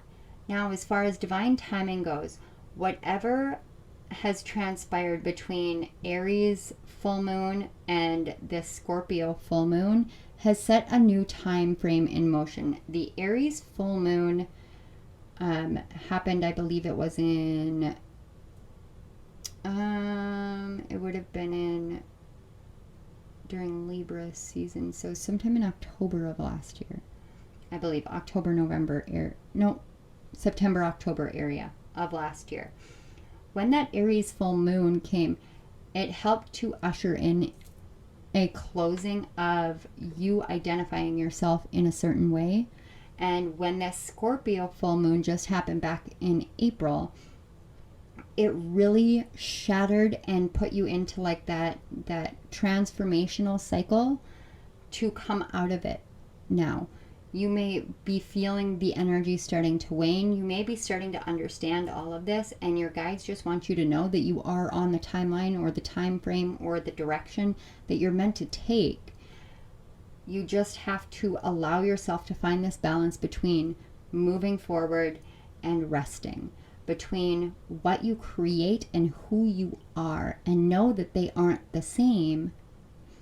And that does not detract from the value of what you create, but it does make it easier to release your creations into the world and to just allow them to do what they need to do.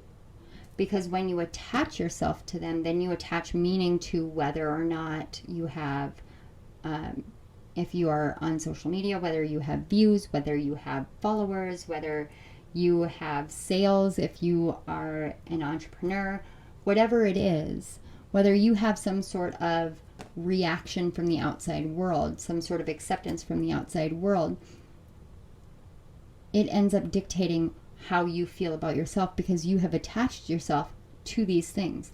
If you detach yourself from these things, it doesn't mean that you don't care about them. It doesn't mean that you didn't create them from your heart and from your soul. It means that you're no longer attaching who you are to what you create. And it actually elevates your creations to a whole new level. When you do that, then you have an easier time with saying, you know what, I did all of this creation and it's out in the world, and now I'm going to go do what I need to do for me because, you know what, it's out in the world. So let the world do what it needs to do. That is a new confidence in who you are. That takes you out of this feeling like you need to be rescued, feeling like somebody needs to come in, feeling like you can't do it all by yourself, and knowing that you can bring this balance in because you're no longer attached to what it is that the world says matters based off of what you create. You just allow yourself to create because it matters to you. And the more that you do that, and the more you take care of yourself, the more you show the equality between how much you love yourself and how important you are with what you create in the world, and those two get equal amounts of treatment. It's kind of like if you want your creations that you spend all this time loving and nurturing and making to take off and to go where they want to go, you have to treat yourself in the exact same way that you treated your creations. You have to love yourself and care for yourself to the same degree as what you bring into the world, because it's not the world that's going to show you your worth. You're going to show you your worth. You're going to find it. So this is really telling me that this is the time here now for you to understand that that time frame, that divine timing for your success comes when you release yourself from feeling as though everything that you create is a part of you, even though it is, but it doesn't define you. So if you can release yourself from thinking that, then you won't feel quite so, I'm hearing newbie about it. You won't feel like this fledgling. Like you won't feel like you are constantly chasing some sort of ideal or chasing some sort of status symbol or some sort of outward approval, and you'll just do because it feels good. I had a really hard time for a while reading tarot cards and oracle cards because I lost the spark, because I kept attaching my own personal meaning to how the cards would fall and not realizing that I was the one that was making them fall that way. You attach meaning to things in the outside world based off of how you attach meaning to your inside world. So if you can take those things that you perceive in the outside world to define what your worth is, turn it inward and be like, you know what, I don't even need that, because this is who I am, and I love me, and I am worthy. You start shining your soul out even more, and the world responds in kind.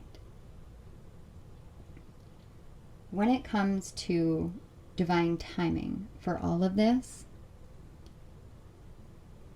you're the one that decides. You choose. What timing do you want? If you want this to change, what do you need to do to change? Now that you know what to do to change, what are the steps forward? Break it down, simplify it, and then take action forward. Don't give yourself time to second guess or to doubt, but move forward confidently, knowing that you are going to take yourself out of believing that you are not enough, that you are not worthy, that you are not capable, because none of that is true. You are here, you have dreams, you have visions, you have goals, you have wishes, you have what you want to do, what you want to achieve, so go do it. Go do it. Once you take that first action step forward, the other ones fall in line a lot easier. It's the same as the hurdles. Now you've done this first hurdle, now I can do the next hurdle and the next hurdle and the next one. Because you've already done one, you know you can. And the more that you do it, the less your mind will tangle you up, and the more that you're able to just be like, hey, I did this, awesome, I'm going to move on to what is next. I'm going to take a break from me, I'm going to treat myself to this, I'm going to treat myself to that, and then I'm going to go and I'm going to create again. That is what your guides suggest you do moving forward. And they do want you to know that that full moon in Scorpio, between the Aries full moon last year and the full moon in Scorpio, was actually helping release all of those attachments and those fixed ways of being and fixed ways of doing it, to help you awaken to how to move forward in a different way, how to move forward with confidence and knowing your worth and knowing what you are capable of creating, and knowing that you don't need divine intervention. You have what you need within you, and your guides are right on standby to help you move forward. But this isn't like they're going to be ushering in like some radical rescue out of whatever it is. It's you have the key and you have the code and you have the map within you. You just have to realize you have it within you. And some of you may not want to hear that, because you may want to hear that, hey, divine timing is at play, your time is now, it's time to do this, anything like that, or for me to say, yes, some miracle is coming in. You may have wanted to hear that, but you wanted to hear that because within your own energy field, you wanted to be told that you are ready to rescue yourself. You are ready to do this. You are ready to move forward. You needed to hear it, but I'm not the one saying it. Your energy is saying it. I am merely the channel for it. So I'm only telling you what you already know. So if you start doubting, then that changes. If you start feeling as though this isn't what you wanted to hear, then ask yourself, was this the right pile for you? Or why didn't you want to hear it? Why can't you harness the inner confidence in who you are and move forward? Oh, pile 3. This was a very powerful reading, and I want you to know that I believe in you.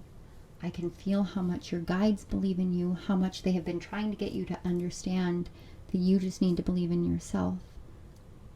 And it may seem hard, but you can do this. So I want to say thank you so much for being here. thank you to your guides, to my guides, for connecting, for bringing forth these messages, for letting these messages flow through to bring forth to whoever needs them.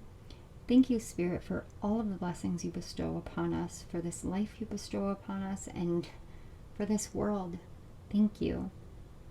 Pile 4, thank you for being here. Pile 3, wow, Pile 3, I apologize. Pile 3, thank you for being here. Please go ahead and support this channel. The easiest way to support it is by liking the video, sharing it with somebody you care about, or with somebody who could be helped by these messages as well. And don't forget to subscribe to my channel and hit the notification bell so you don't miss any of my upcoming videos.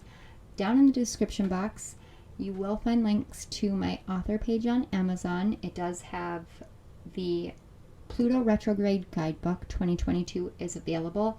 Saturn will be available either tonight or within the next couple of days. It is in the publishing phase right now. So don't miss out on those books. They are abundantly helpful for navigating through these retrograde seasons so that you flow with the energy instead of flowing against the energy. It really does help out a lot, especially with this kind of energy, because Saturn retrograde can really pull you into feeling insecure, and it can help you understand throughout the retrograde book how to get yourself out of that. There are also links to my courses, links to donate to the channel, and if you are interested in a personal reading, you can book by going to the website down below. So I want to say thank you one more time for being here, Pile 3, and I will see you all next time. I love you all. Bye!